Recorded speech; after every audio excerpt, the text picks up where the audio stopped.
नमस्कार, स्वागत है हमारे यूट्यूब चैनल एग्ज़ाम सिटी में। बात करेंगे उत्तर प्रदेश स्वास्थ्य कार्यकर्ता के बारे में। तो अभी तक हमारे यूट्यूब चैनल एग्ज़ाम सिटी को आप लोग सब्सक्राइब नहीं किए हैं तो प्लीज़ सब्सक्राइब कर लीजिए, साथ में बेल आइकन प्रेस कर लीजिए ताकि हर लेटेस्ट वीडियो के नोटिफिकेशन आप सभी को मिलते रहें। तो उत्तर प्रदेश स्वास्थ्य कार्यकर्ता को लेकर के ये खबर है। 17 एनएम का वेतन काटा गया है। क्यों काटा जा रहा वेतन, इसका कारण इस वीडियो के माध्यम से बताने वाले हैं। कुछ गलती करने से आप लोग बचें, वरना आपका वेतन भी कट जाएगा। और सीएससी अधीक्षक और महिला कर्मचारी के बीच में मारपीट का मामला आगे भी बढ़ चुका है। एफआईआर भी हो चुका है और सीएमओ ऑफिस में भी शिकायत दर्ज हो चुकी है। अब सीएससी अधीक्षक के ऊपर कार्रवाई होना तय हो गया है। तो वीडियो को लाइक और शेयर जरूर कर दीजिए। तो आइए वीडियो शुरू करते हैं। सबसे पहले बात करते हैं कि 17 एनएम का वेतन। यहाँ आप देखें, ड्यूटी से गायब रहने वाली 17 एनएम का काटा गया वेतन। बलरामपुर जनपद में स्वास्थ्य विभाग ने टीकाकरण सत्र से गायब रहने वाली 17 एनएम पर कार्रवाई की है। इन सब पर स्वास्थ्य विभाग ने कार्रवाई करते हुए 2 दिनों के भीतर स्पष्टीकरण तलब किया है। टीकाकरण सत्र में ड्यूटी से नदारद रहने वाली 17 एनएम पर सीएमओ ने 2 दिन का वेतन काटते हुए उनसे स्पष्टीकरण मांगा है। मुख्य चिकित्सा अधिकारी का निरीक्षण जनपद के विभिन्न क्षेत्रों के इस प्रकार की लापरवाही अक्सर सामने आ रही थी, जिसको लेकर मुख्य चिकित्सा अधिकारी ने बीते दिनों इसको लेकर निरीक्षण किया। निरीक्षण के दौरान 17 एनएम अनुपस्थित पाई गई थी। काटा गया एनएम का वेतन आप लोग देख सकते हैं, पूरा लिखा हुआ कहाँ किसका कितने किस किस का वेतन काटा गया। 17 एनएम का नाम लिखा हुआ है, आप लोग देख सकते हैं। अब इसमें लापरवाही कुछ ही लोगों का हुआ होगा, हो सकता है, लेकिन इसका वेतन कटने का मुख्य कारण हम बता रहे हैं कि क्या है। और सभी एनएम से अपील भी है कि इस तरह से गलती ना करें, क्योंकि एनएम तो का काम है टीकाकरण करना। तो टीकाकरण में घोर लापरवाही कोई भी एनएम नहीं करती हैं, लेकिन ये भूल बस लापरवाही हो जाती है, जिसके कारण ये वेतन कटा है। और जान लीजिए, इस प्रकार से लापरवाही करना भी नहीं चाहिए। आपको बता दें कि यदि आप बुधवार को छुट्टी लेती हैं और वो टीकाकरण उस दिन मान लीजिए नहीं होता है और किसी कारणवश बृहस्पतिवार को भी नहीं होता है, लेकिन छुट्टी आपने केवल बुधवार को लिया है, तो बृहस्पतिवार का अब्सेंट माना जाएगा। और शुक्रवार को आपका हो जाता है, तो शुक्रवार का टीकाकरण यदि हो जाता है तो बृहस्पतिवार को आपका ये वेतन कट जाएगा, ये जान लीजिए। इसी प्रकार से 2-3 एनएम का हुआ है कि बुधवार को छुट्टी ली और बृहस्पतिवार को टीकाकरण अपना ना करके वो शुक्रवार को कर ली। तो इससे ये होता है कि आप यूबिन का जो पोर्टल है वो चेक किया जाता है कि आप इस दिन नहीं की, यानी एक दिन छुट्टी लेके 2 दिन गायब हैं, क्योंकि क्षेत्र में रहते तो टीकाकरण जरूर होता। इसी प्रकार यदि आप शनिवार को छुट्टी लेते हैं, सोमवार को हर हालत में वो टीका लग जाना चाहिए। यदि सोमवार को आप टीकाकरण नहीं करते हैं, मंगलवार को करते हैं, सोमवार का वेतन आपका कट जाएगा। तो इस चीज़ का आप लोग विशेष ध्यान रखें। यदि छुट्टी लेनी ही पड़ती है, वैसे लीजिए, तो बुधवार शनिवार को विशेष काम पड़े तभी छुट्टी लीजिए, नहीं तो यदि छुट्टी लेना भी पड़ता है, यदि एक ही दिन की छुट्टी है, तो आप अगले दिन टीकाकरण सत्र जरूर कर लें। अन्यथा की स्थिति में इस प्रकार से देखा जाएगा कि जितने दिन आपका टीकाकरण लेट होगा, उतने दिन आपकी छुट्टी माना जाएगा और वेतन काट लिया जाएगा। यही हाल हुआ 17 एनएम के साथ। जिले पर बैठे बैठे यूबिन से निगरानी हो जाती है कि जितना डिले होगा आपका उतना छुट्टी माना जाएगा, और छुट्टी एक दिन का है तो बाकी दिनों का वेतन काट लिया जाएगा।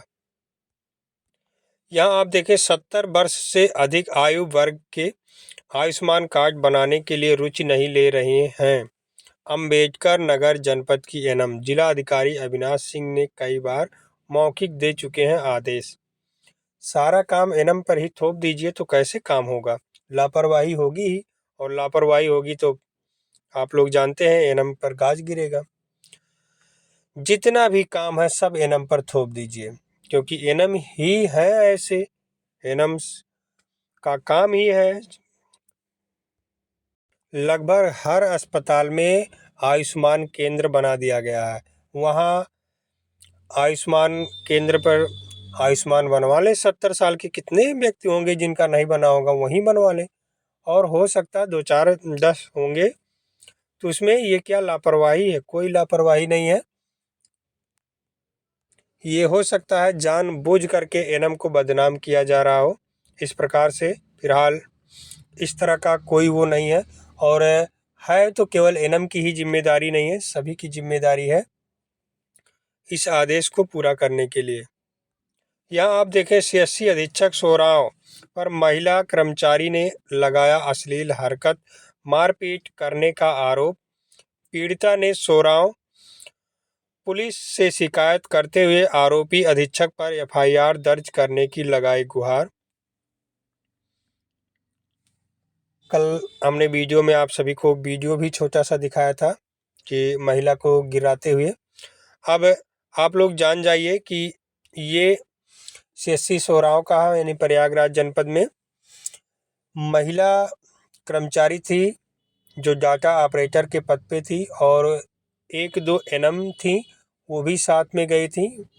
डाटा ऑपरेटर का वेतन काट लिया गया था, और महिला जो एनएम थी उनका टीबीआई काट लिया गया था। पीबीआई टीबीआई जो आता है एनएम और सीएचओ का, तो उसी को लेकर के कारण जानने के लिए गई हुई थी, और जिसमें डाटा ऑपरेटर ने, अधीक्षक बार बार कह रहे थे हम जा रहे हैं, उनकी बात सुनने के लिए तैयार नहीं थी, तो गेट पे खड़ी हो गई थी डाटा ऑपरेटर कि सर हमारी बात सुन लीजिए, और बिना सुने हम जाने नहीं देंगे। तो उसको ज़मीन पे घसीटते हुए बाहर निकल गए, और जो हो सकता है हाथापाई में हाथ भी लग गया हो, ज़मीन पे गिर गई।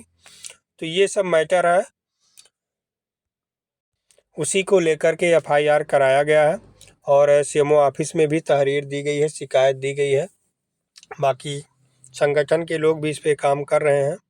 लेकिन एक बात कहेंगे, पूरे उत्तर प्रदेश में महिला कर्मचारियों का शोषण हो रहा है, और इसी प्रकार से चलता रहा तो बहुत ही दयनीय स्थिति हो जाएगी स्वास्थ्य कार्यकर्ता के लिए, महिला कर्मचारियों के लिए। अब इनको एक बड़े संगठन की ज़रूरत है, और मजबूत संगठन की ज़रूरत है, जो कहीं भी महिला का शोषित हो या शोषण हो तो तुरंत उस पे एक्शन लिया जा सके। इस प्रकार से इनका एक संगठन पूरे उत्तर प्रदेश में होना बहुत ज़रूरी हो गया है। कुछ भाइयों से अपील भी है कि जिस तरह से आप नए एनएम की नियुक्ति में साथ दिए थे, उसी प्रकार से एक बार जागरूक होके एक बार नया संगठन बनवाइए, और जो एनएम का शोषण हो रहा है उसके विरुद्ध कार्य किया जाए। क्योंकि आए दिन पूरे उत्तर प्रदेश में वेतन काटने का मामला आ जाता है, कहीं ना किसी तरह से सारा काम एनएम के ऊपर थोप दिया जाता है, और देने के नाम पे कुछ नहीं दिया जाता है। 2800 ग्रेड पे कब से चल रहा है, लेकिन लागू होने के नाम पे अभी 0 है।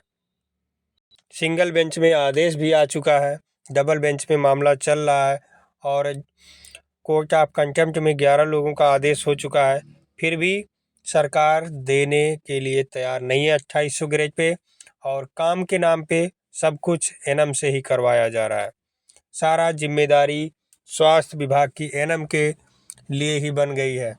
एनएम ही उठाएंगी सारी जिम्मेदारी, कुछ भी हो, कोई भी कार्य हो, भले ही वह स्वास्थ्य विभाग से संपर्क उसका कोई लेना नहीं देना है दूर दूर तक, लेकिन वो एनएम के ऊपर थोप दिया जाता है। एनएम और आशा सारा काम करेंगी, टीबी खोजो अभियान करेंगी। अब आयुष्मान कार्ड 70 साल के लिए बनाएंगी। कोई टीका नया वैक्सीन आ जाएगा, उसको भी लगाने का काम एनएम का ही है। कुछ करना है तो सर्वे एनएम का करना है, कुछ भी आ गया तो उस एनएम का करना है। अब एनएम क्या क्या करेगी? डाटा ऑपरेटर तो बना के रख दिए हैं एनएम को, सब कुछ ऑनलाइन ही करना है। ई कवच पे 72 एप्लीकेशन कर दिए हैं।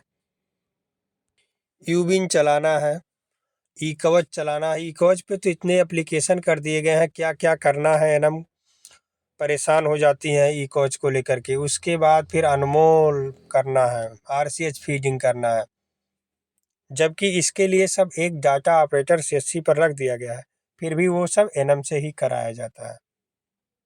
तो इन सब चीज़ों के विरोध के लिए एक मजबूत संगठन होना जरूरी है। यदि इस बात से सहमत है तो आप लोग सभी को एकजुट करिए, वीडियो को अधिक से अधिक शेयर करिए, सभी तक इस संदेश को जरूर पहुंचाइए। जैसे ही 2 साल पूरा होता है, संगठन बनना ही चाहिए। धन्यवाद।